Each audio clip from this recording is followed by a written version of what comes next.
Hari ini kita mau diliput apa ya? Stay tune ya. Nah itu tadi opening dari adik-adik kita yang ternyata keren banget ya bisa ngomong di depan kamera seperti itu. Kok bisa ya? Nah hari ini akan kita bahas di Ini Usahaku episode Yuk kita bicara public speaking. Yeay.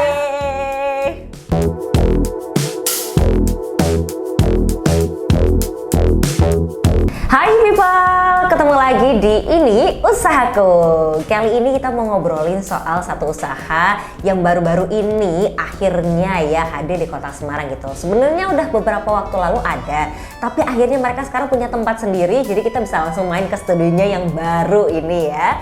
Sekarang kita udah baru sama Miss Della, owner dan juga pengajar dari Yuk Kita Bicara Public Speaking Course. Miss Della apa kabar? Baik Kak Hani. Sehat ya? Alhamdulillah. Sehat juga Kak Hani. Sehat. Akhirnya kita ketemunya bukan di panggung tapi di sini. Dan congratulations ya akhirnya buka juga tempat ini yang sudah direncanakan dari lama ya. Iya, alhamdulillah, terima kasih. Akhirnya anak-anak bisa belajar di sini, nggak perlu muter-muter lagi gitu. Oke, dan ini mungkin buat orang-orang di Semarang ya. Ada yang sudah tahu, ada yang masih asing ya tentang public speaking course gitu ya. Apalagi ini ada tempatnya begitu. Barangkali ada yang ikut tapi lewat webinar dan lain-lain. Ini sekarang ada satu tempat kita bisa belajar macem-macem ya yang kaitannya sama public speaking. Nah, kita langsung tanya sama Miss Della ya. Sebenarnya seperti apa sih Yuk Kita Bicara Public Speaking Course itu? Ya Kak Hani, jadi Yuk Kita Bicara Public Speaking Course ini adalah tempat untuk adik-adik ataupun orang dewasa juga ya untuk belajar public speaking namun untuk jangka panjang gitu. Jadi kalau biasanya saya atau teman-teman yang lain membuat workshop itu kan untuk menaikkan PD-nya ya dan juga membocorkan teknik-teknik apa saja yang harus kita kuasai di depan panggung. Tapi kalau di Yuk Kita Bicara Public Speaking Course ini kita benar-benar meramu dan meracik sampai ke dalam-dalam, sampai senaskahnya, seintonasinya, kurang apa, kurang gimana itu diramu semuanya di sini. Dan juga kita menyediakan role play juga. Jadi nanti kita ala-ala talk show seperti ini. Terus ada juga pura-pura jadi presenter berita dan lain-lain, dan semuanya itu nanti ada kurikulumnya gitu. Jadi sekitar 12 hingga 13 bulan itu ada materi-materinya gitu Kak Hani. Terus kemudian setelah role play kita akan berikan semacam students report card. Jadi semacam raport ya, terima raport gitu. Hasil role playnya ini seperti apa, dapat nilai berapa, terus komensnya kurang bagaimana, nanti ke depan apa yang harus dikembangkan gitu. Jadi kita role playnya ya di sini, tapi juga ada juga yang diterjunkan langsung kayak misalnya materi reporter kan harus turun ke jalan langsung. Nah itu benar-benar saya turunkan ke jalan beneran, ketemu dengan orang-orang yang tidak dikenal untuk melatih siswa supaya berani berinteraksi dengan orang-orang baru seperti itu. Kemudian yang di luar materi itu biasanya anak-anak mengisi acara semacam misal ada lomba mewarnai, terus nanti jadi MC-nya atau menjadi pengisi acara, mendongengkan teman-teman yang sedang lomba mewarnai seperti itu Kak, gitu kira-kira. Seru banget ya dan lengkap loh dari A sampai Z semuanya ada ya. Bahkan tadi untuk kurikulumnya juga memang cukup panjang, bisa sampai 1 tahun begitu ya. Sekitar 1 tahun. Nah tapi sebelum kita kulik lebih dalam ya tentang Yuk Kita Bicara, asal mulanya gimana sih kok tiba-tiba bisa jadi istilahnya nih guru public speaking begitu? Apakah memang sudah berprofesi sebagai seorang public speaker atau seperti apa perjalanannya? Iya, jadi Kak Hani saya sudah nge-MC itu dari SMA. Dari SMA, kemudian saya emang dari kecil suka dengan pelajaran bahasa Indonesia, bahasa Inggris, dan bahasa Jawa. Setiap ada harus masuk tampil gitu, siapa yang mau baca? Pasti saya Bu, gitu. Nah terus kemudian kesukaan saya itu langsung saya lanjutkan untuk meniti atau menggali ilmu di Fakultas Ilmu Komunikasi, ceritanya begitu, dan masih berlanjut menjadi seorang MC. Kemudian saya sempat mengajar juga, mengajar public speaking selama kurang lebih 7 tahun. Lama juga ya. Nah setelah itu, alhamdulillah saya dikaruniai anak karena menikah. Terus saya berkomitmen bahwa 2 tahun nggak mau kerja sama sekali, fokus dalam golden age-nya anak saya gitu. Nah selama 2 tahun saya mendekam ya di rumah gitu untuk berinteraksi dan mengasihi anak saya. Disitulah juga 2 tahun itu saya meramu bagaimana caranya saya comeback nanti harus membawa sesuatu yang baru, yang oke, dan pastinya bisa bermanfaat buat banyak orang. Oh, jadi ketemulah ini. iya. Yuk kita bicara gitu. Yuk kita bicara. Maksudnya biar orang-orang ayolah kita berani untuk berbicara gitu. Ngajakin orang begitu ya. Iya. Ini juga namanya unik banget nih, Yuk Kita Bicara. Kenapa namanya seperti itu? Karena itu multi tafsir ya. Yuki itu adalah nama anak saya. Oh, oke. Yuk kita bicara. Terus juga Yuki itu dalam bahasa Jepang artinya adalah keberuntungan. Jadi pengennya ini bisa menjadi sesuatu yang bermanfaat buat semuanya yang ada di lingkungan Yuk Kita Bicara. Kita bisa bejo bareng-bareng, anak-anaknya, muridnya juga bejo, jadi malu-malu, jadi pede gitu ya, dan juga guru-gurunya pula gitu. Oke, seru ya karena ternyata awal mulanya dari seorang MC yang kemudian terus jadi pengajar, terus sempet vakum ya 2 tahun untuk fokus sama anak dan akhirnya kembali lagi. Ini nggak cuma ke depan layar tapi bahkan juga di belakang layar dengan membangun Yuk Kita Bicara ya. Oke, berarti kalau untuk Yuk Kita Bicara sendiri sudah berdiri sejak kapan? Kalau Yuk Kita Bicaranya sebenarnya dari Januari. Awalnya online dulu karena saya merasa waktu itu masih susah membagi waktu dengan anak karena masih ASI seperti itu. Terus kemudian kok agak susah ya cari muridnya kalau online ternyata. Kemudian saya mulai merambah ke pertemuan, tapi pertemuan di kafe. Oke. Karena nggak ada studionya Kak, gitu. Jadi ketemunya di kafe, janjian gitu. Udah lama-kelamaan saya terus berinovasi. Kayaknya kalau di kafe kok nggak ada mic-nya gitu. Terus saya sewa studio senam. Ya, sewa studio senam, bawa mic sendiri karena udah ada speaker kan ya gitu. Bawa lighting sendiri segala macem. Terus sambil saya perbarui alat-alat, terus kemudian inovasi juga yang tadi ajak anak-anak untuk terjun ke jalan seperti itu. Lama-kelamaan semakin banyak siswa, susah juga karena studio senam seperti itu kan juga diperebutkan oleh sekolah-sekolah yang lain, oleh ibu-ibu yang ingin berolahraga seperti itu, sehingga murid saya juga agak kesulitan kan harus latihannya bagaimana gitu. Terus kemudian akhirnya saya bertekad untuk membangun studio sendiri aja deh gitu. Biar anak-anak aman mau les kapan aja gitu. Oke, dan ini studionya yang sekarang berada di mana alamatnya? Kita ada di Jalan Kiai Saleh nomor 31, tengah kota. Tengah kota banget dan sangat mudah dicari ya. Yeah. Sebelum pasar atau sebelahnya pasar Randusari. Gampang banget pokoknya, langsung kelihatan palangnya gede. Habis ini kita bakal kepoin lebih lanjut ya tentang kayak gimana sih pembelajaran di Yuk Kita Bicara. Buat e-people yang kepo, jangan kemana-mana, tetap bersama kami di Ini Usahaku.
Oke people, masih di Ini Usahaku episode Yuk Kita Bicara. Masih bersama Miss Della.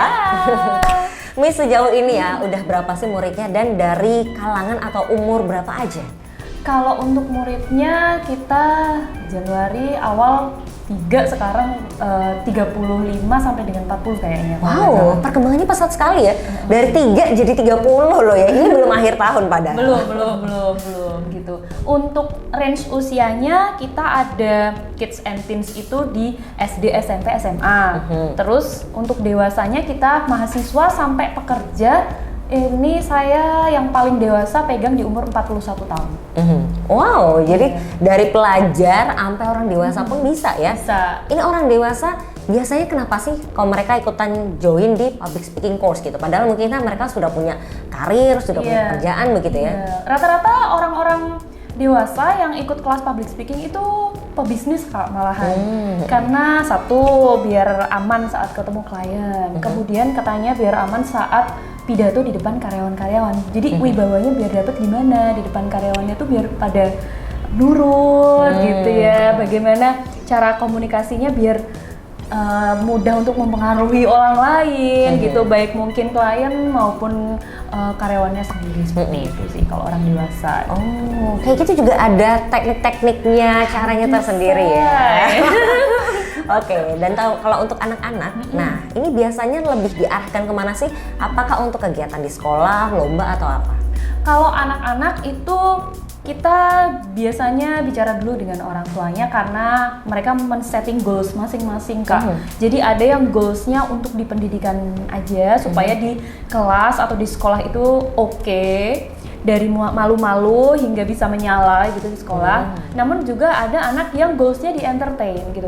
Kalau anak yang goalsnya entertain ini lebih ke lomba, casting, kemudian job MC.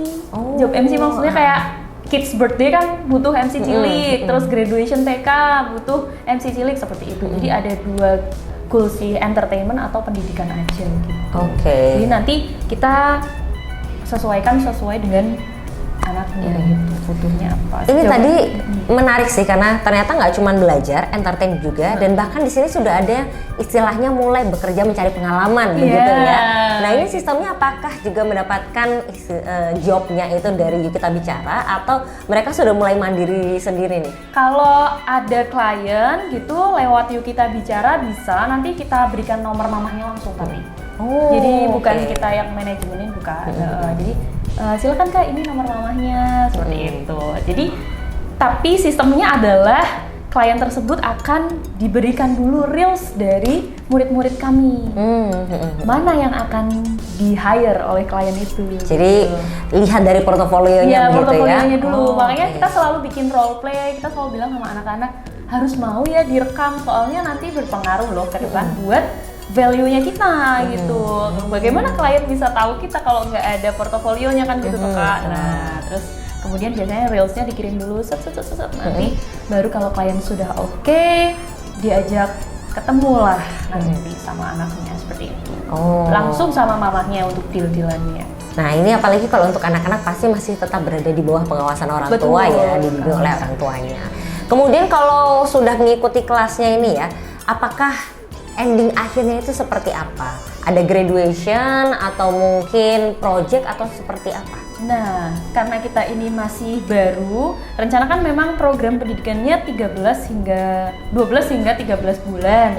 Tapi kita kan ini masih 10 bulan belum nyampe. Nah, kita akan ada graduation-nya Kak gitu. Kalau akhir pendidikannya memang graduation. Jadi per batch itu kayak ada 20-an orang gitu. Nanti kan pasti selesainya beda-beda ya Kak. Ada yang udah selesai, terus ada yang belum. Nanti mungkin menunggu supaya wisudanya bisa bareng-bareng. Jadi kalau yang udah selesai berarti off dulu, libur dulu lesnya. Nanti nunggu graduation-nya bareng-bareng seperti itu. Terus kemudian selain acara akhir tahun, untuk perform biasanya saya akan mencarikan acara-acara seperti lomba gitu. Biasanya kita kerjasama dengan event organizer, kan event organizer butuh MC cilik mungkin atau pengisi acara. Nah nanti akan ditawarkan ke murid-murid, yuk siapa yang bisa ikut gitu. Yang bisa ikut berarti perform lah di sana gitu. Yang nggak bisa berarti mungkin bisa di event selanjutnya Itu yang performnya. Terus kemudian kita juga ada outing class, Kak. Jadi outing class ini nanti kita ajak ke radio gitu atau ajak ke TV gitu. Jadi supaya anak-anak terbayang langsung kayak gimana sih studio radio gitu kan. Kayak gimana sih studio TV. Karena kalau belajar aja lewat PowerPoint bayanginnya kan susah gitu kan. Nah, makanya kita langsung ajak terjun. Ke jalanan juga kita terjun beneran ke jalanan. Oke, jadi benar-benar memberikan pengalaman nyata kepada anak-anak ya. Experience-nya itu yang mereka bikin mereka tuh excited itu di situ sih. Oke, nah ini tapi kemudian ketika per bulannya begitu ya, apakah ada maksimum pertemuan berapa kali dalam seminggu atau sebulan dan durasinya berapa lama nih tiap pengajaran? Oke, jadi kalau untuk 1 bulan itu mendapatkan 4 kali Kak, 4 kali pertemuan dan setiap pertemuannya itu durasinya ada di 60 menit gitu. Jadi untuk adik-adik yang ikut private class berarti 60 menit untuk diri sendiri. Namun untuk adik-adik yang mengikuti grup kelas itu 60 menit dibagi 3 sampai dengan 5 anak.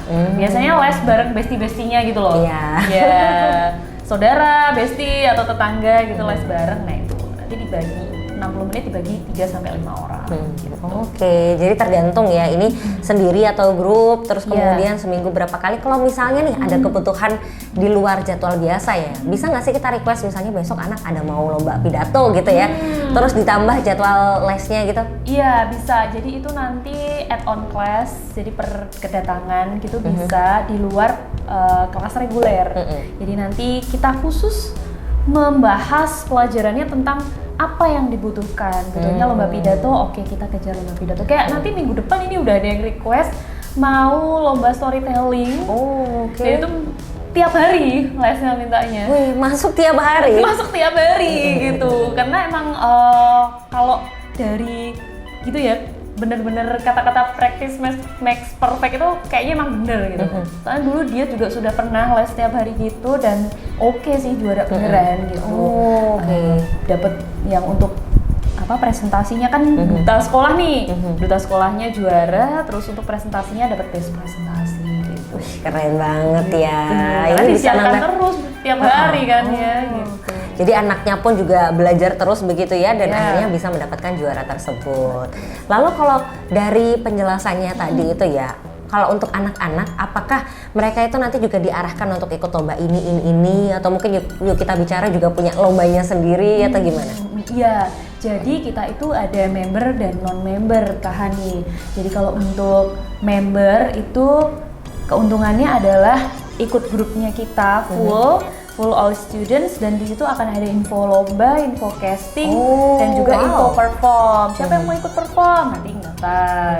Yang nggak ikut nggak apa-apa. Yang mau ikut casting atau lomba itu di member aktif di grupnya. Tapi kalau yang non member itu biasanya untuk anak-anak yang mungkin kayak misal orang Jakarta mudik ke Semarang supaya di Semarang ada kegiatan positif, les lah dia 10 kali aja karena di Semarang cuma 10 hari. Nah itu berarti non-member. Terus kalau misalnya ada mungkin anak yang sudah biasa lomba nyanyi, tapi saat nyanyi pengen ada openingnya nih biar bagus. Jadi les di sini cuma buat persiapan lomba nyanyi aja, buat openingnya berarti dia tidak member gitu. Jadi datang ke sini les doang sekali 2 kali bisa juga untuk kebutuhan tertentu, berarti tidak member gitu. Kalau member yang akan diberi info casting, lomba dan juga info job.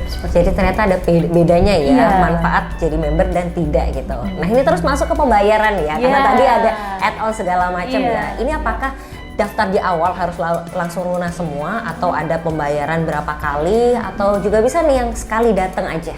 Oke, kalau non-member memang sekali datang gitu ya, sesuai dengan mau datang berapa kali seperti itu. Tapi kalau untuk member kita ada biaya pendaftarannya, terus kemudian itu udah dapet kaos, dapat cue card-nya MC dan juga dapat ID card gitu. Terus kemudian untuk pembayarannya per bulan gitu. Jadi termasuk ringan lah kalau per bulan, jadi supaya tidak memberatkan orang tua. Betul, kayak bayar sekolah ya per bulan ya. Kayak bayar sekolah gitu. Oke, dan terakhir nih kira-kira gimana rencananya dari Miss Della untuk mengembangkan Yuk Kita Bicara? Barangkali next bakal ada event apa ataupun program apa, boleh dong di-share? Oke, nah untuk performing day mungkin ya yang akan segera saya launchingkan performing day dan juga graduation, di mana nanti saya kebayangnya mungkin akan menyatukan segala materi yang ada. Nanti semacam bikin drama, mungkin ada yang tiba-tiba jadi news presenter, terus langsung ada kayak melaporkan dari mana, langsung ada reporternya di pojokan, terus kemudian disambungkan lagi kemana. Saya mungkin idenya seperti itu sih. Nah, performing day itu saya juga ingin mendatangkan keluarga-keluarga mereka, sehingga melihat progres dari anaknya, dari cucunya, mungkin kakek neneknya pengen tahu. Dan kayaknya di performing day and graduation nanti saya mau akan datangkan juga beberapa juri, dewan juri, ya mungkin Mbak Hani mungkin Bisa. gitu ya, beberapa juri untuk menilai langsung di luar Miss Della gitu. Kalau sama Miss Della biasa udah gak grogi mungkin ya, tapi kalau ada dewan jurinya nanti supaya lebih greget gitu nanti di akhir pembelajaran mereka, seperti itu. Oke, aduh ini pasti seru banget ya, ada performing day dan juga mungkin nanti ada program-program acara lainnya ke depan. Semoga lancar terus untuk Miss Della. Yuk kita bicara bisa semakin berkembang juga ya, makin banyak siswanya, guru-gurunya juga. Nah ini ke depannya juga pengennya semoga bisa nambah guru gitu ya. Siapa tahu bisa ada cabang di mana-mana. Jadi membuka kesempatan ya, siapa tahu di sini ada people yang punya pengalaman dan bisa join di sini, boleh banget ya. Kita bareng-bareng untuk mengembangkan bakat anak-anak tentunya gitu. Baik, thank you so much Miss Della udah sharing bersama kita kali ini. Terima kasih juga. Dan juga buat Mbak Hani. people, terima kasih sudah menyaksikan ya episode kita kali ini bareng sama Miss Della. Semoga bisa terinspirasi dan juga bisa punya cara untuk membantu anak-anak mengembangkan bakatnya. Dan buat people, jangan lupa untuk saksikan Ini Usahaku yang tayang di YouTube channelnya Semarang Pemkot. Kalau begitu, saya Hani Normalita beserta Miss Della dan juga kerabat kerja yang bertugas pamit undur diri. Terima kasih dan sampai jumpa.